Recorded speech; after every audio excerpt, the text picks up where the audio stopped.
Hello and welcome to Chester County History Center's History Matters Speaker Series, made possible with funding from the Haverford Trust Company. My name is Jennifer Green. I'm the Director of Education at the Chester County History Center. So before we get started, I'll just quickly go over some exciting upcoming programming that we have in store. But in the meantime, if you could put in the chat box where you're watching from and what attracted you to this particular presentation, I always love to see how far our reach has grown. For those of you who are not familiar, the Chester County History Center, we are a small county historical society located about 20 minutes outside of Philadelphia. And we are the caretakers of about 750,000 documents and manuscripts, about 100,000 photographs, and about 75,000 objects. So programs like these are a great way for us to reach out to all of you. And I want to thank you first and foremost for supporting our little historical society and our programming. So programs. This weekend, this Saturday, we have a wonderful family event called Let's Talk, which will cover the whole history of communication. That sounds like a lot, and it is. But we're going to talk about the very first writing, quill pens, the printing press, the telephone, and yes, emojis. There will be something for every member of the family and some take-home crafts as well. Next week, we will have our That's Entertainment walking tours featuring the historical artists, actors, and musicians that called Westchester home. And finally, on April 23rd, we will have our next virtual program, our next virtual speaker series, which will cover smallpox at Valley Forge. So I will put a link to sign up for those programs in the chat box in just a moment. And also, if you have any questions through the course of the presentation, you won't be able to unmute. I won't be able to unmute you. We won't be able to see your video, but you can interact through the chat box. And if you have a question for our presenter, you can put it in the Q&A. And I will make sure to ask all of those questions at the end of the program.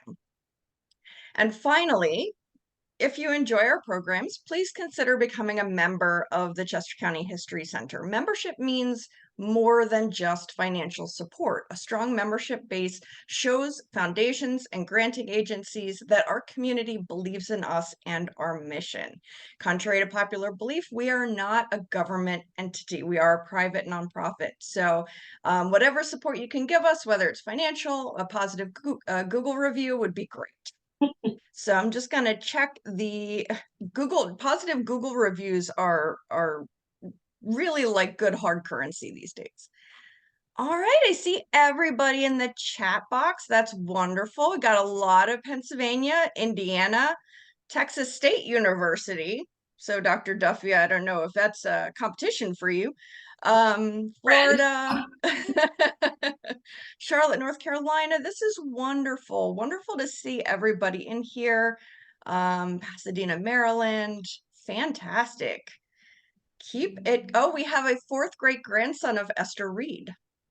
So there you go. I have at least heard from one descendant of the Reed family, which I find intimidating because she's the one of the four I knew the least. All right, well, keep those coming in the chat box. We love to see that. So without further ado, I'd like to introduce our speaker this evening. Shannon E. Duffy received her BA from Emory University, her MA from the University of New Orleans, and her PhD from the University of Maryland.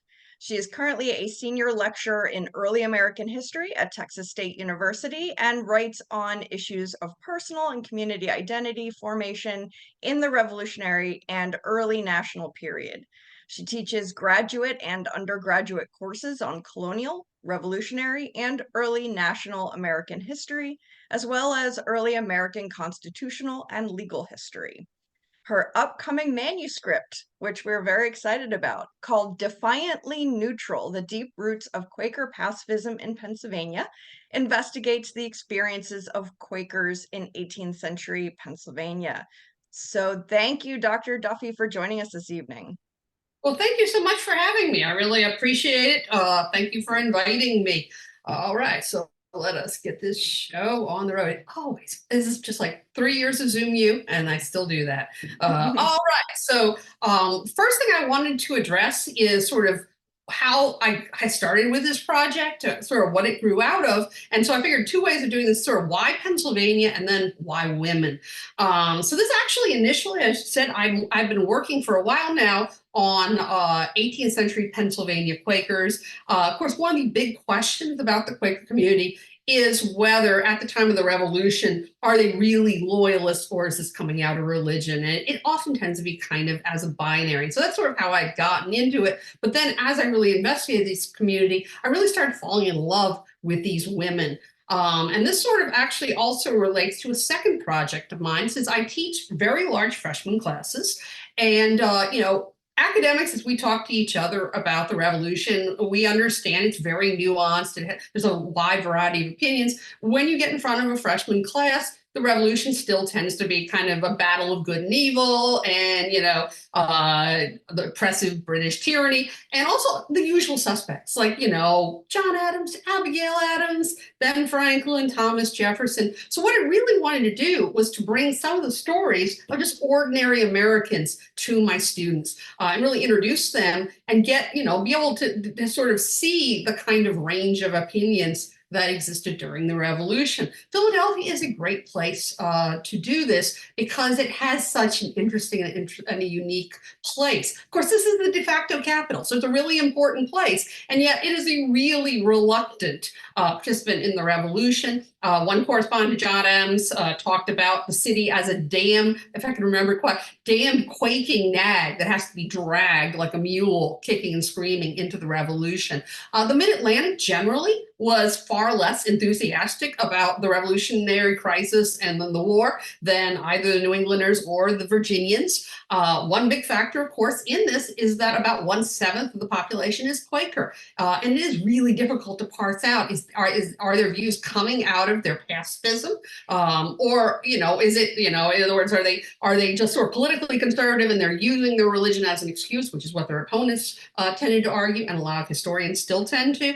Or is it just, they are pacifists? And I would say the Quakers also, since the French and Indian War, since the 1750s, are really doubling down on their pacifism.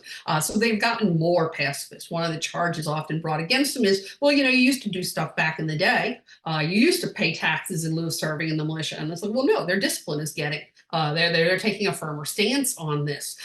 So Philadelphia is a really interesting place to focus on. It also has a rather difficult experience in the Revolution. Of course, every major city was occupied. Their British occupation only lasted 8 months, but those 8 months, 1777 to 78, coincide with the period in which the Patriots start losing, basically. It's a real downturn in the war. And so there's a really rather dark mood going on. And I would actually argue, and this is sort of my larger project, that there's actually two occupations. You have your British occupation under General Howe, and then you have really the American reoccupation, which is a pretty embittered, fairly vindictive occupation under Benedict Arnold. And of course, out in the countryside, the Mid-Atlantic campaign is 3 years of, rather devastating fighting. Again, a period in which Washington's forces aren't necessarily doing that well, and that's affecting morale. And the war and sort of the circumstances also causing real serious economic hardship. So, it's a difficult place in which to live. But it's a very interesting sort of perspective for the revolution, and which also brings up the question about why look at the war from the point of view of women. And two things I would say about as I try to figure out where my pages are, about the female experience. First of all, women have a very different experience of the war than men because and really as the Patriots far earlier than the British, forcing people to declare loyalties, most of the ways that people are outed, if you will, are gendered. And what I mean by that is, really beginning even before the Declaration of Independence, as early as 1775, the Patriot side, or the rebel side, if you will, has a much more aggressive attitudes towards neutrality. And I think this is actually also, this really relates to the sort of old question about, are the Quakers loyalists or are they just actually neutrals? One of the things that was used against sort of by historians pointed to is over the course of the crisis and then the war, over 500 people in Pennsylvania alone are disowned by the different Quaker meeting houses for participation in the war, and the vast majority of them is sort of on the Patriot side. Well, in some ways, a lot of the neutrals are forced into the Loyalist camp because the Patriot government, much more than the British government, is forcing allegiance much earlier, really even before the Revolution. If you're not participating in non-importation, you are sort of going against the body politic. You are not a friend, you are foe. And certainly as soon as the Declaration is passed, in fact, actually before the Declaration is passed, you pretty much have to you have to show allegiance to the new revolutionary government. The British, by contrast, really until the very end of the war, excuse me, I have to put my little filter back on because I'm getting hot. If I do this without making too much noise, really until the very end of the war, if you just sit things out, it's very monarchical of them, actually. If you just sit the war out, that is acceptable. So in 1777, the Test Act, basically everyone had to swear an allegiance to the new revolutionary government. And if you didn't do that, you were basically being thrown out of Pennsylvania's protection. What that means is you could not swear oaths. You couldn't make contracts. Sorry, lost my train of thought for a minute there. You could not make contracts. You could not buy or sell real estate. You were basically out of the state's protection. But the thing about all of these things that sort of made people swear allegiance, particularly on the Patriot side, is that they are gendered. What I mean by that is you have to swear oaths to the new revolutionary government. Well, only men swear oaths. You have to do militia service. Men are the only ones who are engaging in militia service. If you do not engage in militia service, you have to pay a fine. You have to pay taxes. It is much easier for women to slide under the radar in all of these things. And so it's much harder to parse out their actual political opinions. And the way historians often have done this, including today, most recent stuff, is they look at sort of the kind of nasty comments that individual people make about the opposition and say, oh, look, she's a loyalist. Anna Rawle, for example. Look at the nasty things she said about Esther Reed, clearly a Tory. I would actually reference our political situation today. People are people. They have emotions. And if somebody's coming after you, they're coming after your family, they're coming after your community, you're not going to think nice things about them. That's not actually an indication of people's sort of whether they see themselves an American or an Englishman, who they think is responsible for the quarrels. And so this is actually a big part of what I've been trying to do, is to get at women's views specifically on how do they see themselves, how do they see their community. It's something that's really interested me about this. The second thing, which sort of developed as I was researching them, is I realized, first of all, of course, the women don't leave. The men, the different, changes in political, who's in charge, flush out. There go the Patriot men, there go the Loyalist men. The women stay in place, but the women also, in a way that the men don't, they keep talking to each other. They are members of these interlocking communities, religious, literary, big kinship networks. And even though they can get rather nasty about each other, they remain a community. And so I'd say sort of the second thing I've been really getting interested in is trying to sort of outline the contours of this community. All right, so the way I'm going to do this is by talking about 4 women through their writings. If you do not love 18th century poetry, bad news. A lot of them are poets. Poetry, of course, was a very big part of 18th century culture. I myself am not a huge poetry fan, and I'm particularly not usually a big 18th century poetry fan. But I would say that this lady, Hannah Griffith, is possibly the best poet I've run into in 18th century America. And yet most people do not know her work. She's actually how I got involved in the project in the first place. A million years ago, I was presenting at a conference. It was a teaching conference. And I was presenting on how to present sort of views of ordinary loyalists. And I had 50 copies of one of Hannah Griffith's poems. See the poem in a minute. And then I was working at the Historical Society of Pennsylvania, which is where a lot of my records come from. And there was an English professor there who was also working on Griffith. And we went for lunch. And I told her about my project. And she said, Hannah Griffith's a patriot. What are you talking about? She's a leading patriot.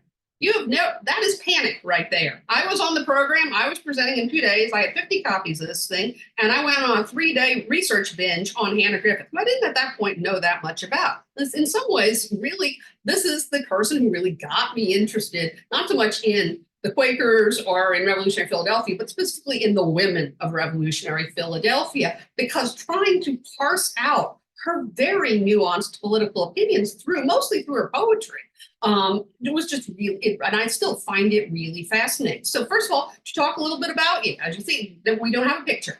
And I think it might be sort of fitting. She's represented by her writing.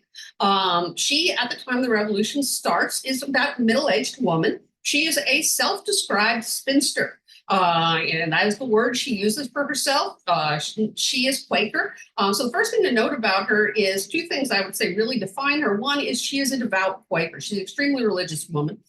Most of her writing, in one way or another, touch on her religious beliefs. It's actually part of why she's not married. It's unusual about the Quaker faith, as opposed to a lot of other faiths in this time period. They had no problem with a woman staying unmarried if she felt like it would be better for her spiritual health. And this is why Hannah does this, but she also said in one of her letters, not everyone is fitted for the single life. I am not fitted for the married life. And that attitude actually shows up through her writing. I should say a thing about the names. I actually fuss at my students for a habit that we all do, a lot of us do, and maybe don't notice, which is calling men by their surnames and women by their familiar names. I'm doing it. And my only excuse is I spend so much time trying to read their handwriting, I feel like I know them personally. The second thing, though, I would note about Hannah is that she wrote hundreds of poems over the course of her life. A lot of them are about religion, but there's a significant number of them that are also about political views. Only 2 of them were ever published in her lifetime, probably without her knowledge. We actually have a lot more of her poems now that are much more widely available. This is actually a kind of a good window into one of the reasons I find these women and their lives so fascinating. One of the things that at least elite women in Philadelphia were doing is that they would have basically like literary societies. They would meet and they would exchange one another's writings, but these writings were never published. They basically copied from each other in commonplace books. And so one of Hannah Griffith's friends, Martha Milka Moore, say that name fast. She never actually wrote anything herself, but she collected other people's writings. And so she had 62 of Hannah Griffith's poems, which have actually been published in 1997. That collection itself is actually a good window into this world and how diverse it is. As the editor said, the writings, which are poetry as well as prose, essays, range from extreme patriot all the way over to extreme loyalist. A couple of the women that were in this literary society were Mrs. John Dickinson and Mrs. Charles Thompson, 2 really leading patriots. There are also some really prominent loyalists that are represented in this group. So, if her poems are all over the spectrum, why is she classified usual in textbooks? Sort of like we say in academia, the textbook understanding of her. It's because of this poem, which was published, again, most poems by women are published anonymously. We don't know, but probably without her knowledge. But it was published in the newspaper in 1768. It's by far her most famous poem, The Female Patriots. So this is, in some ways, it is very typical of where the Quakers were in 1768.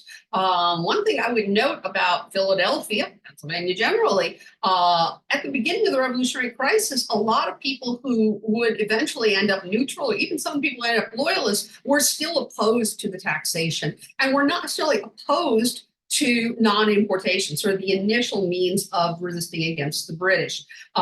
There is one article by someone whose name is totally escaping me that said, he had a Philadelphia petition against the Stamp Act, and of all the signatures that he could identify, 40% of them were Quaker. Non-importation, not buying English goods. First of all, it's pretty nonviolent, more on that later. But also, in some ways, it also, and I think you see this in the poem, it appeals to Quakers for another reason, because it's, getting rid of frivolity, getting rid of luxury items, self-sacrifice. And that actually definitely comes through in this poem, that we can simplify our lives. In other words, emotionally, religiously, even spiritually, that appeals to her. The other things I want to point out in this poem, it's something that does run through her poetry. It's one of the things that makes me really like her, is that she's got kind of a bit of an attitude. And she often has a bit of a gender snark that runs through a lot of her poems. One of the things I see in a lot of her work is a little bit of a hint, and it's something you see in other women as well, that, the men have caused this situation because, they are in charge and they're letting their male egos get the best of them. And especially in the Quakers, also that kind of militaristic desire for glory, for bravado. And, if the women had a voice in this, maybe we could have fixed this. And this is this is about as patriot as she gets, where she's saying, if the son is so degenerate, the blessings of liberty despise, let the daughters of liberty nobly arise. But notice this, but though we've no voice, but a negative here, we don't have a role, we don't have a place at the table, we will still participate. Funny, because of course Esther Reed will say something very similar at the end of the revolutionary crisis, coming from the other side of the political spectrum. The sort of also, trust me, a woman by honest invention. We can handle this. We can make the tea. We can make the clothing. In some ways, that's also an answer to something, kind of snark that was often common during the revolutionary crisis, which was the sort of trope that it's the women who can't give up the luxuries. They're the ones who are addicted to their frippery. They're the ones who are leading us too much into luxury. And again, that's something that I've seen with the other women. It's like, it's not us. We've got this. We can do this. But this poem is in some ways more typical of just how nuanced she really is. It is one of at least two poems that she wrote against Thomas Paine. She actually wrote a poem right after Common Sense came out. This, of course, is The Crisis, the work he wrote the next year. It's her response to the crisis. Interesting about Thomas Paine and the Quakers. I would say Hannah Griffith hates his guts, but she's a good Quaker, or was a good Quaker. She might say rather that he tests the limits of her peace testimony. Yes, that is a Quaker joke. In some ways, this is personal. This is quite personal. And the reason I'm saying that is Paine himself, of course, was a Quaker. And I think in some ways, this means that he understands them better. There's a lot of attacks. It's actually the main thing that my larger project is concerned about, attacks on the Quakers, whether they really mean, whether they're actually sincere about their religious beliefs, or if they're just using it, as somebody said, as a cloak of religion to hide their actual Toriness or to hide their cowardice. I think actually Paine gives them more credit than that, but that's actually one of the reasons that he's striking a deeper blow at them, because what he is saying, and he deliberately went after the Philadelphia Quaker community in his appendix to Common Sense, is that their religious beliefs are making them basically a religion fit for tyrants. The quote I hit here is that the principles of Quakerism have a direct tendency to make a man the quiet, inoffensive subject of any and every government which is set over him. He goes on to say, the tyrants of the past, do you think they were removed by miracles? If you want to have good government, you actually have to do something about it. And I see this poem as a very deliberate response to what he said in Common Sense, and also sort of the more general attacks against the Philadelphia Quaker community. You're all really loyalists. She says, no, there are conscientious Tories and one poor Whig at least. And I think it's interesting because it's one of the few places I've seen where she's actually calling herself a Whig. That's at least how I'm reading that quote. The other one I wanted to point out, here down here at the bottom, is also, I think, dealing with Paine specifically as an ex-Quaker, where she says, let Howe increase the scribbler's pension. No more would Paine a Whig be found, not from principle, but lucre. Thee gains thy bread from out the fire. Doesn't even rhyme. She usually rhymes. This is actually a pretty harsh, because if you think about it from his as an ex-Quaker, what she's saying is this person who was raised in the peace testimony, and birthright Quaker is a big deal for the Quakers. He is raised in this culture. is now actually earning his pay inciting violence. He is, he is a deliberate inciter of warfare. Keep doing that. All right. So this is actually, aside from To the Female Patriots, if she had another poem that was quite famous, it would be this one, even though it was only published recently. And of course, the event it's talking about is also rather famous. This, of course, is the Messians, if I get my place correctly on my papers, which I have not been paying attention to. The Messians of the farewell party for General Howe in May of 1778. And if you don't know anything about this, it was one of those what were they thinking kind of moments. But the British officer corps as a farewell party, and they paid for this out of their own pockets. So it was not public expense, but they threw this, what I can only describe as an 18th century Ren Fair, to celebrate, to sort of show their honor for General Howe. They basically had a regatta. They sailed ships up and down the river. This, of course, is in the middle of the war when inflation is sky high and and the war is going rather badly for everybody out in the countryside. So they have a regatta. They have a mock jousting tournament. They rather infamously invited the elite ladies of Philadelphia and dressed them as Turkish harem girls. They had an all-night dinner. They shot off fireworks. They spent about £5,000 on the Meschianza, which of course is a celebration of the fact that Howe is leaving, i.e. that the British have lost.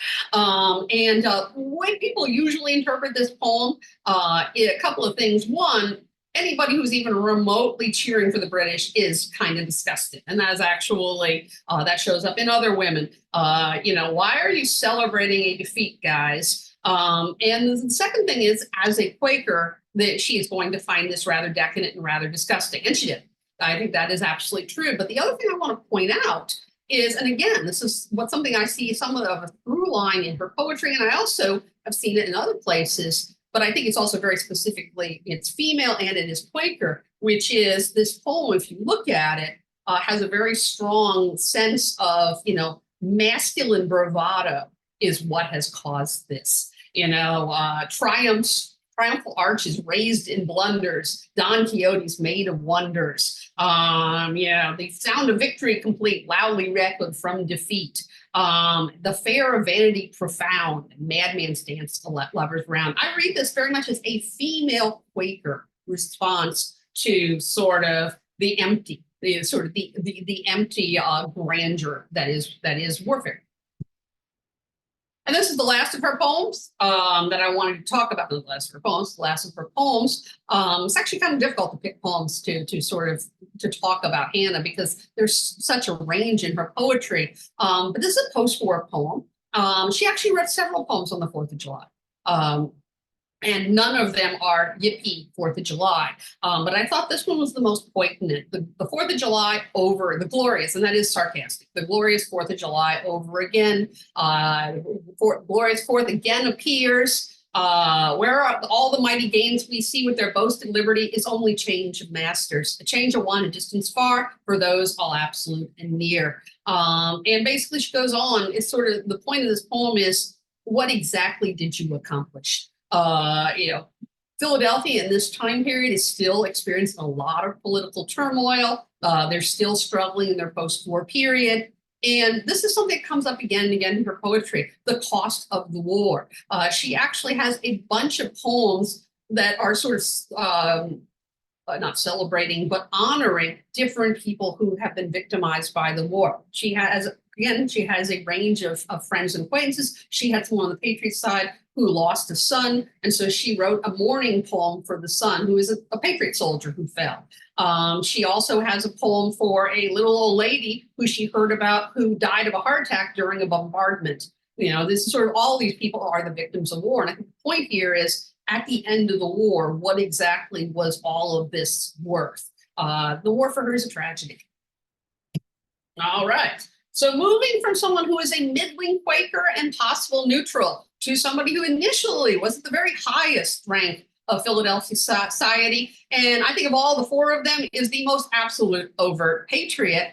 This is Grace Growden Galloway. By the way, if anybody has gone to Disney's Haunted Mansion, I would point you to that picture and say this sucker is hanging in the Haunted Mansion. I swear it. I think in the picture there, she's standing on a bale of dynamite with an alligator, but they totally stole it. So Grace Growden Galloway, to give her full name, if I can get my pages yet again, she initially, before the war, is coming from very high up in Philadelphia society. Her father, her grandfather, these are people who are really substantial property holders. She comes into her marriage with something like 5 separate houses. They are major owners in an ironworks. So she is bringing a tremendous amount of property into her marriage when she marries a young up-and-coming lawyer, Joseph Galloway. This is an important fact to note. And, you know, she is used to living a very high life, a very high style. However, unfortunately for her, Joseph is a very prominent politician. He actually served for quite some time as Speaker of the House, Pennsylvania Assembly. And he actually initially went to the First Continental Congress. He was a moderate. However, like a lot of Philadelphians, he cannot follow them into independence. He refused to go to the Second Continental Congress. And by the time Howe arrives, he is working for the British. And in fact, he's pretty much the civilian governor during the Howe occupation, during the British occupation, which of course means he needs to get out of town as soon as the British do. So he leaves. And he leaves Grace to keep a hold of his property, which often is what they did. And he takes with them their only child. She is 17-year-old Elizabeth, who is always called Betsy. And so they both leave. Grace will not ever see them again, see either of them ever again. And to me, you know, in some ways, of the 4 women, she's got by far the most tragic. I also will say, of the 4 women, this is the one my students love the most, even though she is utterly seriously PPO'd all the way through, which is probably why my students like her. She has a lot of reason to be, because she's basically been abandoned. She's very much an overt loyalist. And I'm sort of moving my own head out of the way to be able to read things. This is the confiscation order that was issued against, basically as soon as the British left and the Americans came back in, they made a list of everybody who was working with the British, and they basically attainted them. They seized all their property, and you'll notice Joseph leads the list. He is number 1 on the list. All of his property is forfeit. The problem is, of course, Joseph is not there, and so they are going to be seizing it from Grace. And this begins a major struggle on Grace's part. You know, she, again, personally has no use for the revolutionaries whatsoever. She'll say so very bluntly, both in her diary, and she'll also say it at a tea party if you ask her. But she never actually did anything herself. And so her question is, by what legal right do you take my property? Because it really is her property. She brought it into the marriage, the bulk of it. Okay, so apparently I need to hit it that way. And she is a very stubborn woman. She fought legally for months. They said, basically, we're confiscating your estate. She's calling every lawyer. She's kind of not asking, demanding that every one of the legal agents that she knew through Joseph come pay court to her and tell her how she can fight this. And they tell her that she cannot fight it. And eventually they actually rented the place out from under her that she's living in Philadelphia, and moved a Spanish gentleman in, and she's still there. And I think that went on for months, actually. She's locked herself in the bedroom pretty much. August 19th, she was informed they are going to forcibly evict her. And essentially what she said is, you will be carrying me out of my house. This is my house.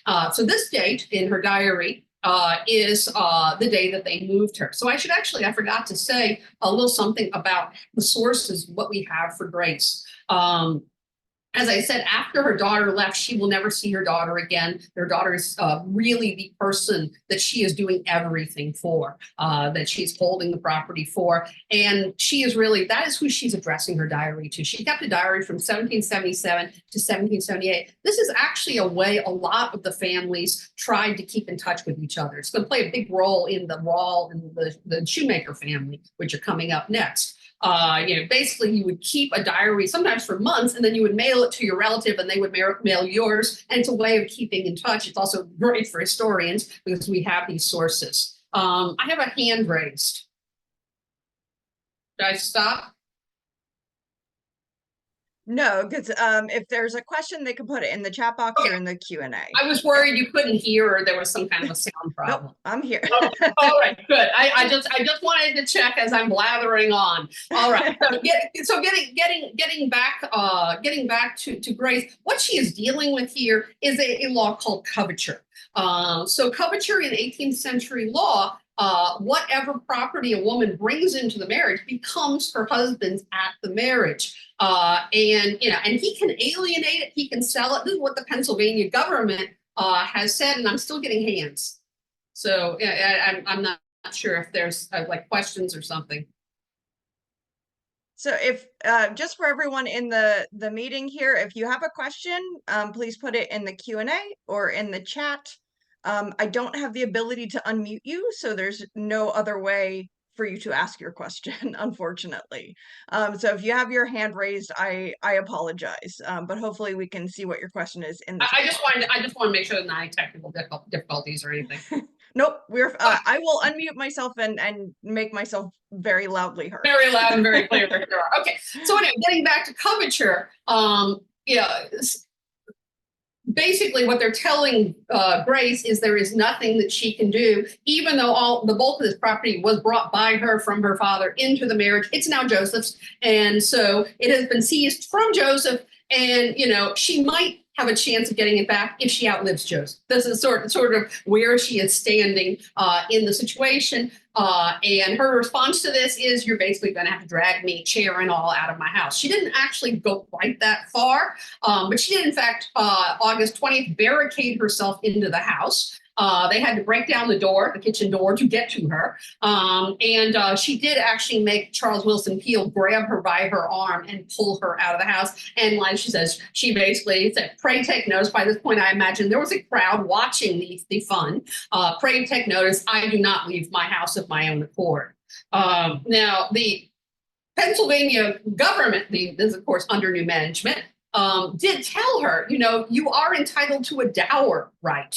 And because you've effectively been abandoned, which really had been, and more on that later, she really has been abandoned. She didn't necessarily know that at this point. You could get your dower. But you have to acknowledge our authority. Her own mother was doing this. This is where I would say, unlike some of these other women, she's a loyalist. She is a true loyalist. She says, I never did. I never will acknowledge their authority. I'm an English woman and I could not be a traitor. And she actually says that repeatedly. If she acknowledged, if she took the money, she would be acknowledging the authority of the new Pennsylvania government. So her politics, her politics is very loyalist. But again, as she says herself, it's not like she ever did any public act that would justify the property being taken from her. It's a very modern argument she's making, but she is, I think, it's from the heart here. And this is where a lot of her bitterness comes from. But this is one of the things I did find interesting. She is extremely bitter. The bitterness, if Hannah is sad, Grace is angry. She's going to get angrier. And yet, where a lot of her unhappiness is clearly coming from is her sense that she's being isolated. She is really dropped like a rock socially. She's penniless, basically. Once she is removed from the house, she's living with friends. I actually was thinking as I was reading her diary, some of these women are showing true Christian forbearance because she could not have been easy to live with. And that's probably why she also keeps moving homes, because she's cranky and she can be really arrogant. And she's absolutely expressing her opinions. And yet, despite that, the people she's socializing with are still, again, very mixed. She is socializing, the fact that she's telling off Whigs, and she does spell it W-I-G, and that's her phrase for the Patriots. She's socializing with them. And it comes up again and again in this, when she laughed at the whole Whig party, and I told them I was the happiest woman in town. And one person that I had not actually come across when I had read her stuff earlier, I had seen this comment about this woman named Sally Danes, where she was sitting down with one of her friends, and she said, I asked in jest, are you a Whig? And she was a complete one. And she was horrified. And it's interesting when I was reading it, because is she horrified because, oh my God, I'm socializing with Patriot? No, she kept socializing with her. Is she worried? She basically is worried about everything she said in front of Sally up this point. And, the obvious thing is she's having problems with the Pennsylvania government. She doesn't want to get back to them. But no, she states her really, really loyalist views to absolutely everybody. I think why she's horrified is just manners. In other words, she said things against the Patriot Party in front of this person who now turns out to be a patriot. Later in the diary, she says this is one of her favorite people. She actually says she loves her. She said about Sally Gaines, there is something so honest and blunt in that plain woman. I prefer her company to most others. The person she's really angry is her husband. She's got solid reason to be. There's hints even earlier. This was not a happy marriage.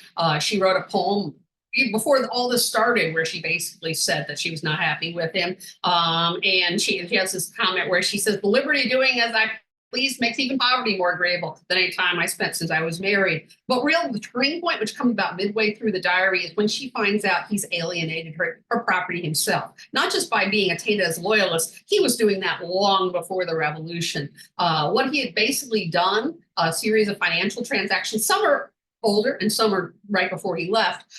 When he got married, at least one of her properties, when he signed it, he basically put it only in his own name. He left her name off the name. When he left for England, taking her child with him, he told a lot of his renters to pay the rent directly to him. It's the reason she's penniless. Or one of the reasons she's absolutely penniless. He also borrowed against the rents about £500, so he would have some spending money in England.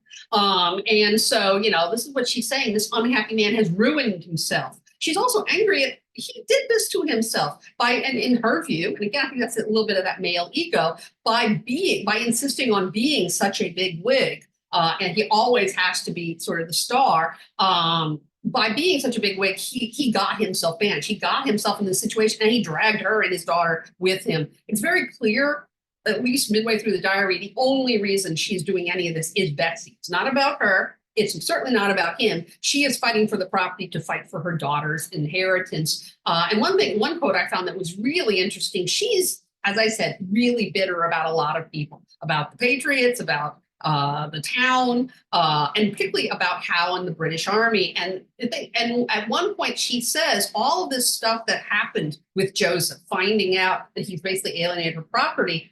First of all, and I'm saying this as a historian, had she actually said this, might actually have made her position with the Pennsylvania government stronger. She's absolutely not going to do that. First of all, she doesn't acknowledge their authority. But secondly, I think it's pride. She is not telling anyone. She's not telling even her closest friends what has happened between her and Joseph. And she says at one point in her diary, the unfair conduct of this man, his ill conduct ruined me. I can't tell the world, so I have used the English army. I can stand being deceived by my enemies, but my husband is too much. Anna Rawle is a much more, in some ways, obscure, although I gather that in the Facebook, I didn't know there was a Facebook link to this, that everybody was burning up the Facebook chat over Anna Rawle. I love the Rawle shoemaker clan. They are so much fun. Again, basically the short version of what is happening here, this is a fairly prominent Quaker family, the shoemaker family. The daughters are the Rawles, because mama remarried, and so she married Mr. Shoemaker. Shoemaker is a prominent Quaker. Again, if Hannah is maybe on the fence Whig and Grace is definitely a Loyalist, to me, the Shoemakers are difficult to parse out. They are certainly politically conservative, but I would see them as mainly they are Quaker. They're being led to these positions by their Quaker faith. But he did play a role in House government, which means that he needs to leave. He is on his second marriage. So Rebecca Shoemaker has 3 children by her first husband, and she has some more children, younger children, by Shoemaker. And so Rebecca and Samuel, the stepfather and the mother, moved to New York. He has to leave at the end of the British occupation. The 2 daughters remain in Philadelphia. He eventually takes his young son and goes off to England. And so the family are separated for years, and they are just a great example of how you can really see a family through this correspondence, because they are like the best example of sending diaries back and forth. And all the different family members are communicating, corresponding with one another. If you know Anna Rawle, you know her for one of 2 things. One is her comments about Esther Reed, and the other is the fact that she is an eyewitness, which is actually what this picture, this was, I think, a 19th century like kid's storybook. She is an eyewitness to the anti-Quaker riot that hit Philadelphia in the wake of the victory at Charleston. At the time, she is I'd say about 24, 25-year-old, and she is, again, living in Philadelphia with her sister Peggy. So you have two relatively young women on their own, with the mother and the father in first New York, and then dad eventually ends up in England. So snark.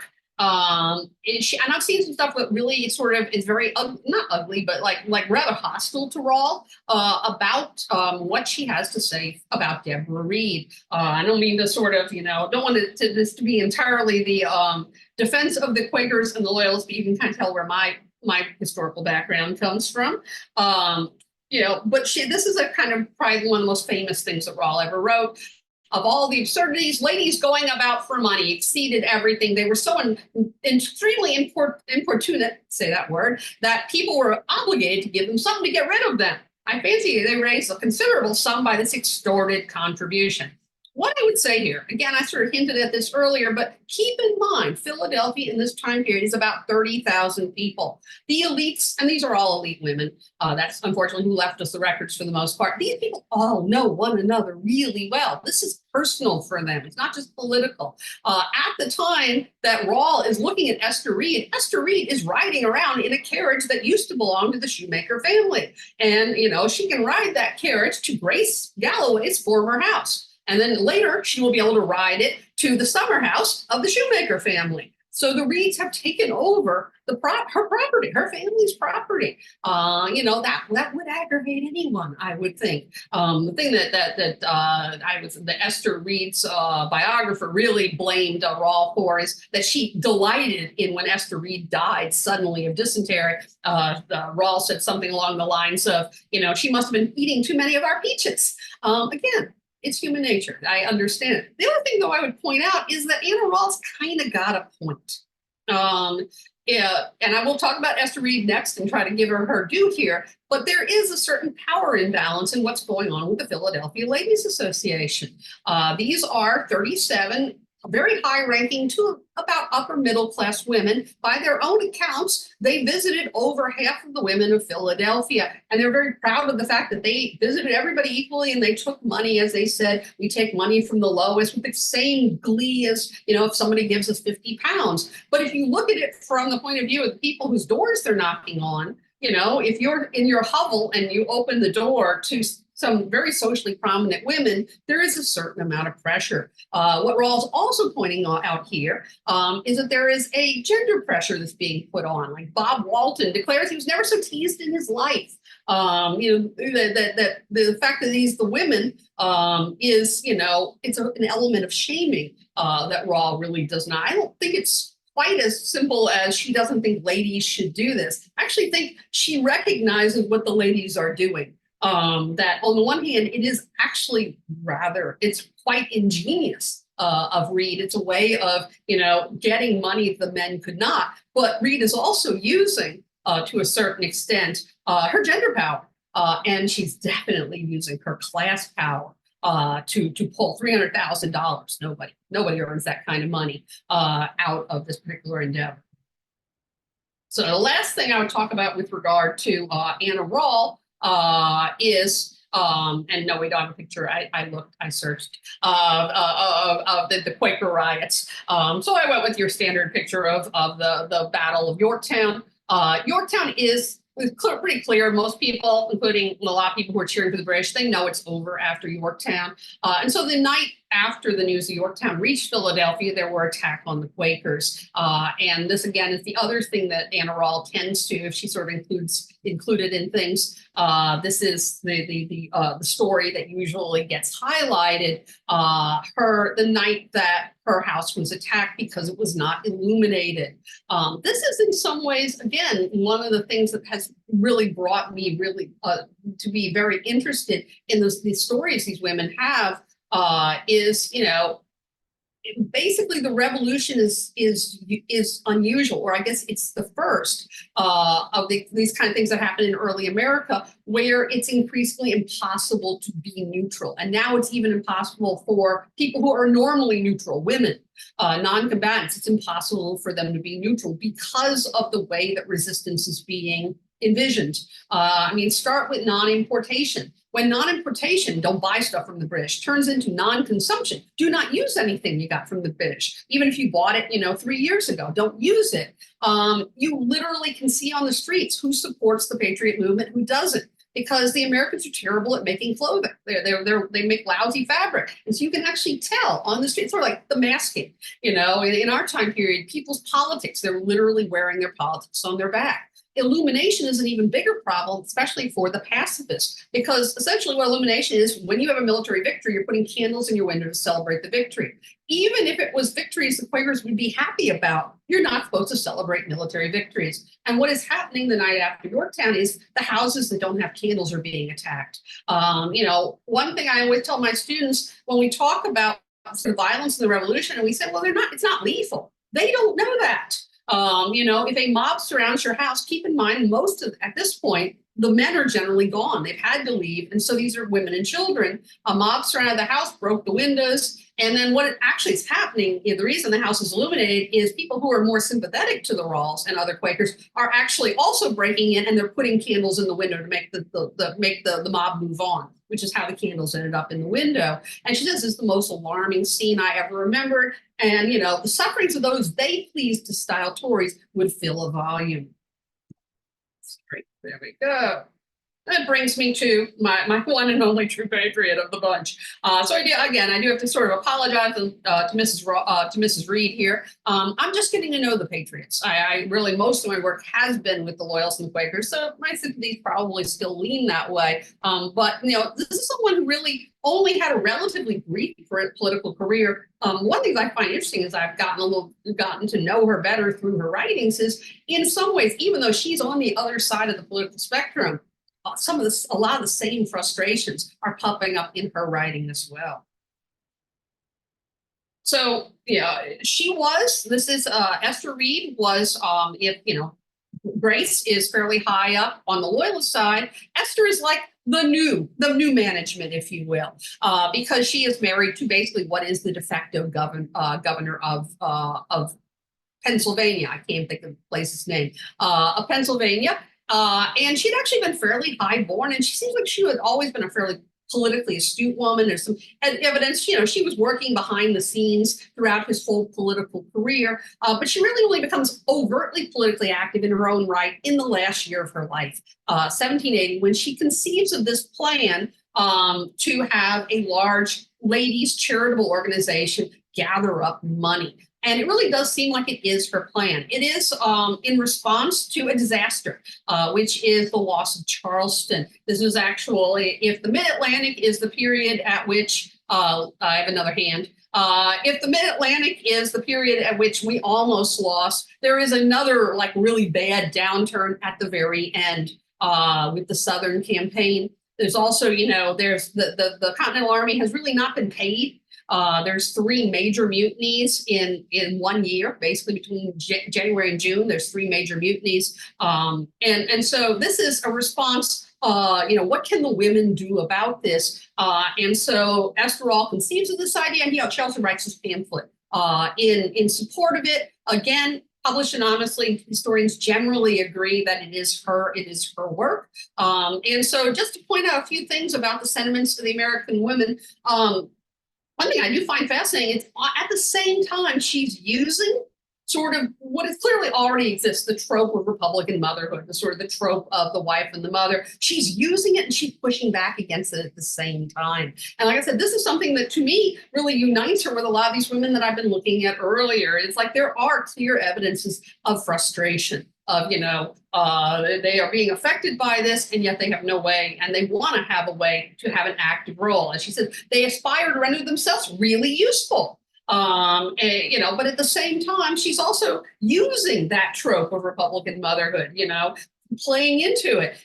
She's saying, we are thanking you, the men, the soldiers. If I live happily in the midst of my family, it is to you that I owe it. But one thing is interesting if you really get into it. This pamphlet is really fascinating for sort of a view of one person's mind. Obviously very intelligent and very well-educated woman, and she's showing that, which itself is very much a statement in the 18th century. You want to have a role in politics, you need to know your classics. You need to show that you have a good education. Even Tom Paine did, even though, he didn't, lapse into Latin, but he still showed it. So did Ben Franklin, and so is she. I thought that some of the people that she is referencing in her poem are really interesting, because most of them are active heroines. And again, this is sort of that pushback that I find really fascinating.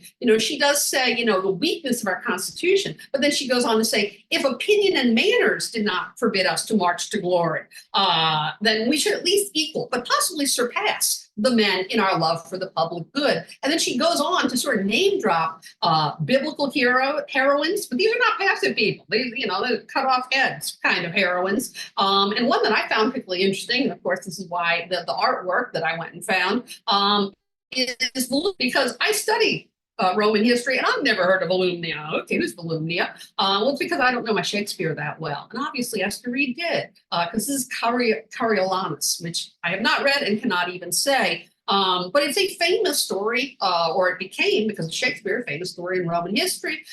This, conqueror who's going to march on Rome, and his mother and his wife, Volumnia is his mother, stop him at the gates and basically persuade him not to attack Rome, even though he knows he's going to be executed if he doesn't attack. Sort of one of those attack or die situations. And in the line, he says basically he could fight all of Rome, but he could not fight his mother. But I found that interesting because these are all women who are taking a very active role. One of the things Linda Kerber said about this pamphlet is some of the other pamphlets that are in imitation of it, if you look at who their heroines are, like New Jersey's picks Jane McCrae. Jane McCrae basically is killed by friendly fire by Indians, and it shows it's an atrocity story to get people to come join the militia. Whereas, Reed is pointing out people like Joan of Arc. These are people who are actually going out and fighting. It's at least implicitly an argument that, we can have an active role. And the other thing that is interesting in terms of her wanting an active role is the kind of a little bit of power struggle, I guess is what I would say, that she has about how the money should be spent, because she had very clear ideas and she did not have problems conveying those ideas. First of all, she did not want to make shirts for the soldiers. She thought that was ridiculous because that was clothing the soldier is something these soldiers should expect from their government. In other words, it shouldn't be a present. That is something that they ought to receive from the Congress or from the states. What she wanted to do was give them £2 in hard currency each. And she wanted them to know it came from the women. In fact, if the women are okay with it, she wanted to have individual women like, this money comes from us. She wanted to have that role very clear. But General Washington, and the other thing I would point out is that in her initial plan, she was not going to give the money to General Washington. She was going to give it to Mrs. Washington. And she had advised what she wanted other states to imitate her, for those committees to seek out the general's wife, the governor's wife, find a high-ranking woman. In other words, this was meant to be kind of an all-female network. All of her canvassers are female. General Washington disapproved about the whole idea of money. Basically, what he said is they're going to use it to get drunk. And so he somehow parlayed it into making shirts, not buying shirts, making shirts. And one thing I would point out there is, and this also showed up in the newspapers, in some ways, this kind of de-radicalizes, it kind of defangs there's an undercurrent power in what Reed is doing, that the whole little ladies making the shirts themselves, the newspapers and even some of her earlier biographies very successfully domesticate that. A very good example of this, the French embassy Chevalier de Chateau, I'm hopefully pronouncing that correctly, he expresses his approval. The ladies bought the linen for their own private purses and took a pleasure in cutting them out and sewing them themselves. No, they didn't. Reed makes it very clear in her correspondence with Washington, this was not the plan. And she yielded rather reluctantly. And one thing she said towards the end of that correspondence about Washington is his letter, I think, a little formal, as if he was hurt by our asking our opinions a second time, asking his opinions a second time, and not following his instructions. All right, so what can I say about all of this in conclusion? Find the conclusion page, that would be A+. The reason I picked this picture, which it's not a Quaker, so it doesn't work perfectly, but I really kind of love the mood of depression. This is the former house of Jacob Duce, another guy who started off kind of a little bit moderate patriot, but ends up having to leave as a loyalist. The immediate mood is really depressed. A lot, the test acts were repealed in '86, but there's a blacklist of people who are still banned circulating as late as 1802. But eventually, I think in some ways, and particularly, again, I'm looking mostly at the women, what they went through as a community actually also helps bring them back together as a community. I had mentioned Sally, whose last name I'm now blanking on, Galloway's friend. Towards the end of her diary, and I may not have said this, Grace Galloway did not live long enough to see the end of the war. She died, and she was really in ill health ever since, from the time she got thrown out of her house and died in 1782. Towards the end of her diary, Sally, who's the Patriot, is actually one of her closest friends. She actually says she loves her. But you basically also, in some ways that community really endured. And I think that actually helped sort of bring a lot of these people back. Certainly by the 1780s, people are sort of, especially the people who are passive, like the disaffected, are returning back to Philadelphia. But the last thing I would end on is that there's one really big question, that's sort of a big historiographic question about the historiography of women in the revolution generally, which is, did the revolution open up opportunities for them, or was the revolution mainly a traumatic experience? And having looked at all four of these women, I would say it's complicated. I'm still on the fence. I actually think they were as well. And I am going to stop there, so that I don't know if you want to turn off the PowerPoint, or I have one more slide. There we go. I forgot about it. If anybody wants to do a little bit more research, investigation, any good academic always cites those. Good academics gotta have footnotes. That was wonderful. I see Karen Wolf on there. Yeah, these are all. These I are all she was on the chat. I was like, oh no. I had the idea the ghost of Bill Pensack is going to show up. Yeah. Well, that was wonderful, Dr. Duffy. Thank you. It was a lot of information to fit into 1 hour, and you managed it. You almost managed it. But there are a lot of questions in the Q&A, and there are some in the chat box. Excellent. You did answer my number one question, was what happened to that Spitfire Grace Galloway, and that was not the ending I was hoping for, but she was older. I'm not sure exactly how, but it does seem like her health I'm sure it's stress. Her health really started going. I mean, she's moving from house to house. She's effectively penniless. She's dependent on the kindness of her friends, who she's not necessarily very kind to in response. So she has to keep moving. She's got one house where she basically, it's sort of like the house guest from hell. He's an extreme he's an extreme patriot, and the wife is an extreme Whig, and having Galloway in the house is just exacerbating that. And I think that illustrates perfectly what your talk did. I think we understood on some level that there were differences of opinion, especially in Chester County, which was, largely Quaker, a lot of Quakers. But I don't think we think as often about the women. I think we tend to think, oh, well, they just did what their husbands did. Which is not always necessarily the case. So I was glad to see that in your talk here. Okay, so to the questions. All right. Yeah, I see 99 plus. Wow, that's impressive. So Pat is asking, are there any handouts available for this webinar?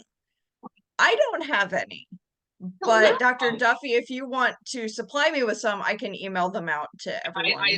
I certainly, I mean, I put notes together, which I then promptly ignored because that's usually what I do. It's like much more than anything else. But I certainly, you know what I could do? The thing about the PowerPoint is it's big. So I figure I will absolutely send you as soon as I figure out how to make it smaller so that I can actually send it through the email. Because I found that when I was trying to send it to myself and the reason it's so big is I take notes. I work mainly in the Library Company of Philadelphia and Historical Society of Pennsylvania. And I use an SLR camera so you can blow it up so you can try to read their handwriting. And I think those photographs are just really big.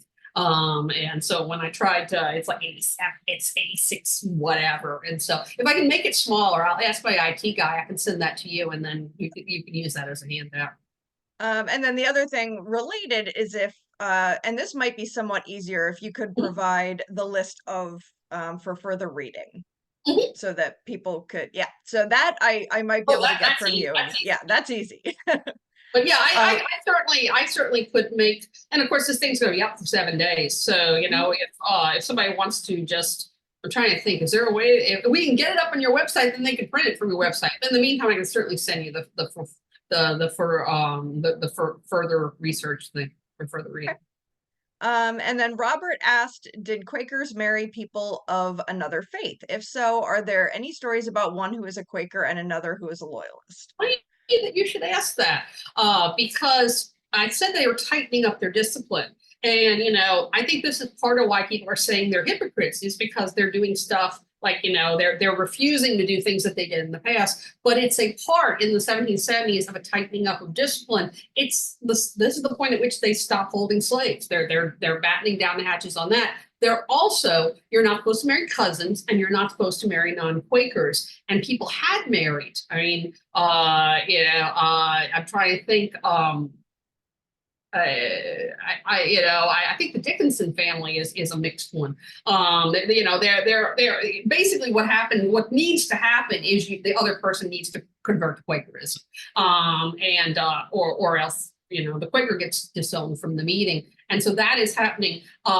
The mixed, you know, I certainly, what is it? The Dickinson family. Yeah, I was actually reading about that. He is, John Dickinson is, I think, very much politically a moderate. Of course, he ends up on the Patriot side, but he's about as conservative as you can get and still be Patriot. He got a lot of flack because people thought that his positions, his conservatism was coming from his Quaker wife.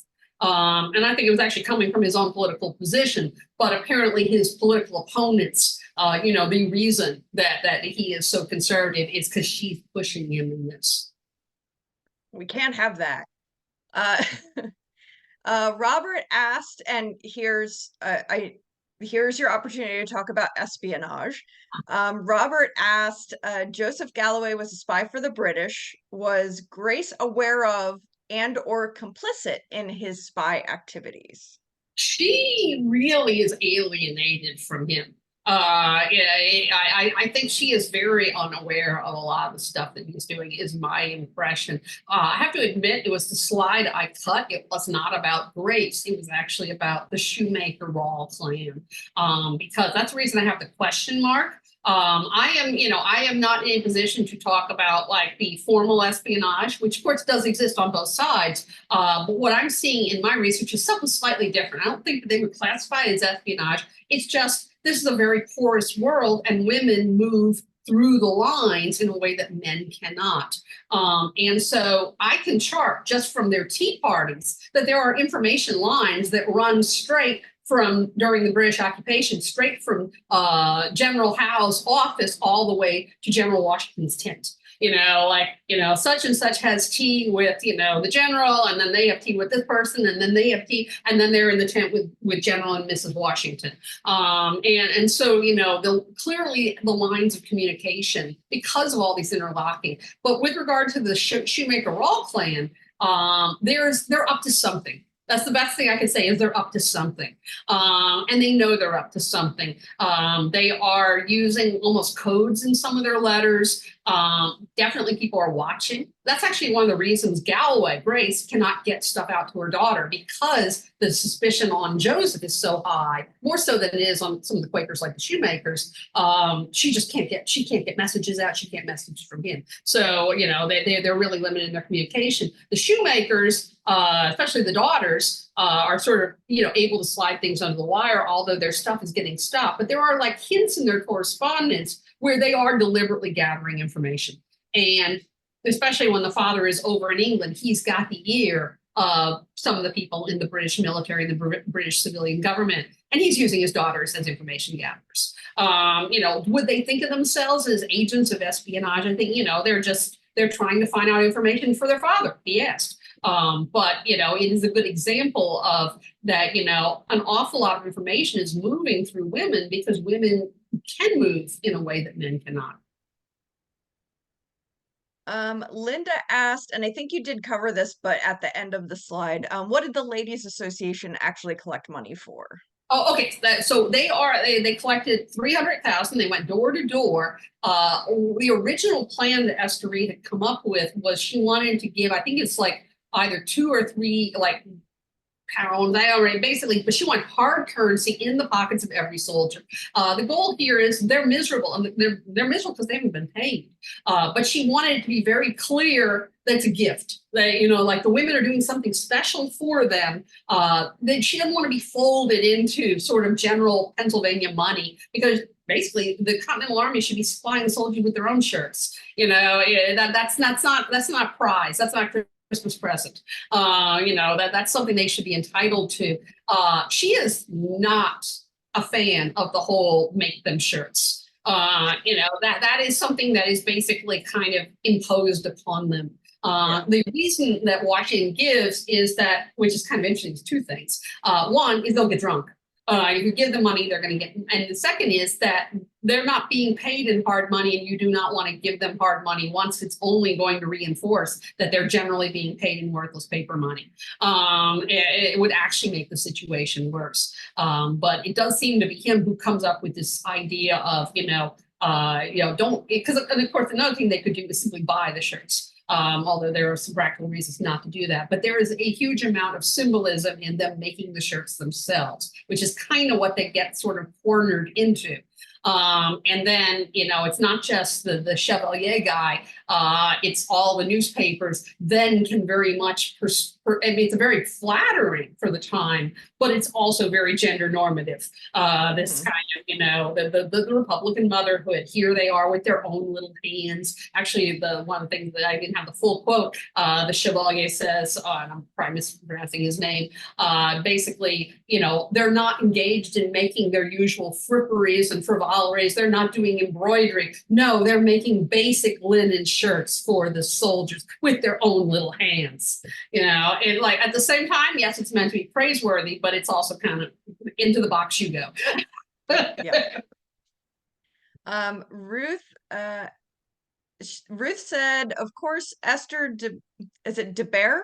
Or her maiden name, yes. Reed used her gender power. That was her genius. Don't you think? Don't you think men were doing and still do this all the time? No, I think that's actually, particularly in Grace's poetry, not Grace's poetry, Hannah's poetry, my apologies. And it's something because I've been reading her poetry, I've been working with her for the most, how much making fun of Marshall, which is gender. I mean, that's gendered masculine. Making fun of, all of these. And once you start looking for it, I'm seeing it in other places. Now, interestingly, Reed, I think in some ways, she wants to join the parade. I mean, she does not, again, she's coming from the other side of the spectrum, but I also think that's a difference in persuasion. Her frustration isn't so much that this is ridiculous. It's, we can be a part of this martial virtue as well. As I said, I actually also study Roman history. The roots of the word virtue is man. That's literally like the original, it's manliness. So that I think that there is, yes, there's certainly do men use basically when the parade goes marching down the street, this is manly power. Certainly in their time period, manly power going by. So we are running out of time. I have quite a few more questions. I see that.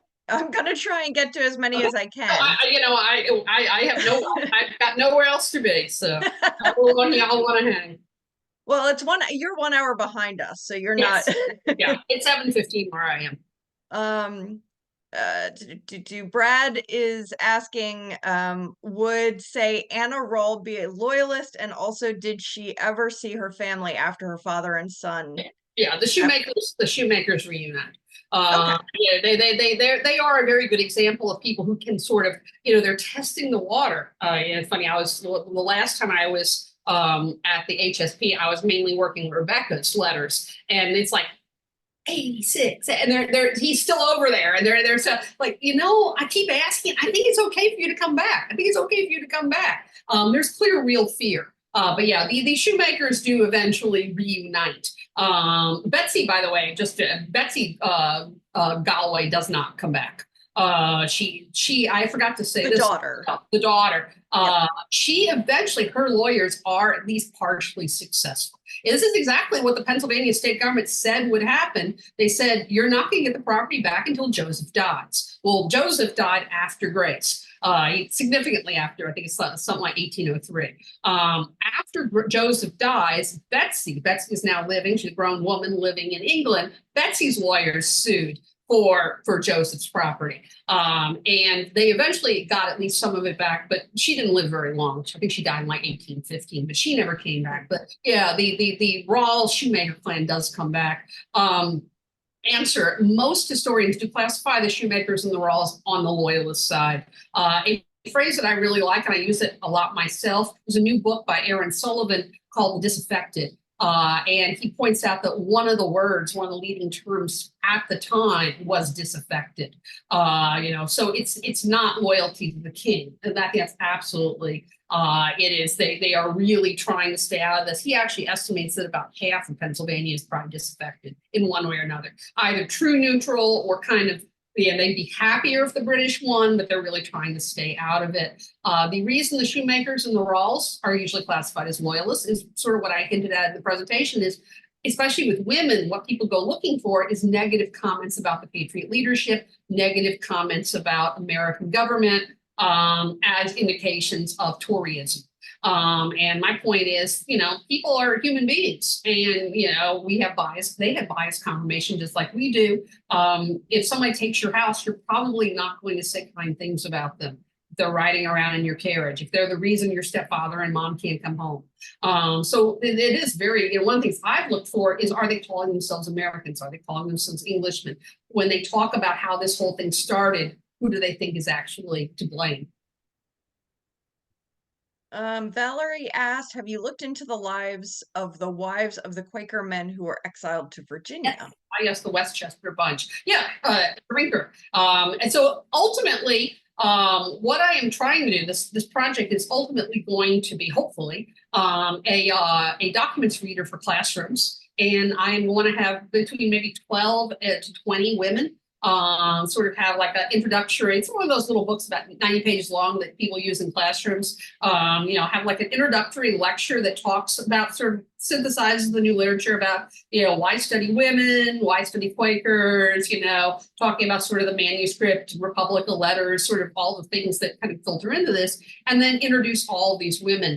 And yeah, absolutely. Elizabeth Drinker, who of course kept that diary, is fantastic. My big question is, I would really like to find some women who are below the elite. But to do this, I really need people's actual letters, actual records, and that's hard to find. The Quakers are fabulous in that they have this diary habit. So like Hannah is really not, she ain't living hard, but she's kind of middling. But outside the Quakers, it's hard to find those kind of records. Mm-hmm. That's actually, in fact, one of the things I was thinking about recently is there's sort of two sources, but I can't get to them right now. I need to travel. One is the British Claims Commission, and which does have copies.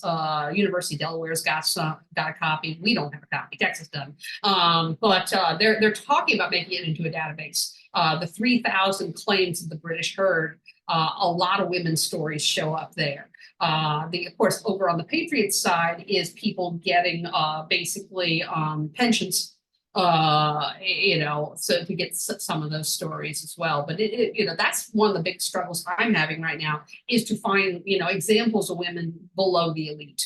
It's not so much you can find, Patriot, Quaker, Neutral, but it's all sort of this one community, this interlocked community. Mm-hmm. Yep. And that's the struggle with history in general is.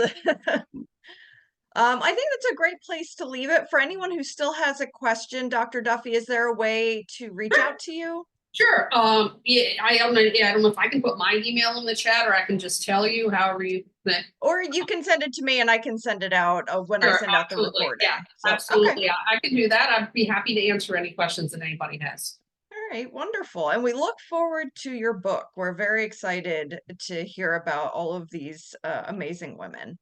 All right. Well, thank you very much. Thank you so much for having me. This was a lot of fun. So I would like to thank Dr. Duffy for joining us all the way from Texas this evening. And I would like to thank our sponsor, Haverford Trust Company, for making this and all of our virtual presentations possible. But most of all, I would like to thank everyone who registered for this program. It was a very popular program, and we're so pleased to have had that support and that reaction from you. So all of you make it happen. We are your Chester County History Center, no matter where you live. So thank you for your support. And if there's anything that you would like to see us do, like to see us cover, please email it to me. I'm happy to take requests. So have a wonderful night, everybody. Good night, Dr. Duffy. Thank you for being with us. Thank you. I appreciate it. Thank you for having me. Take care.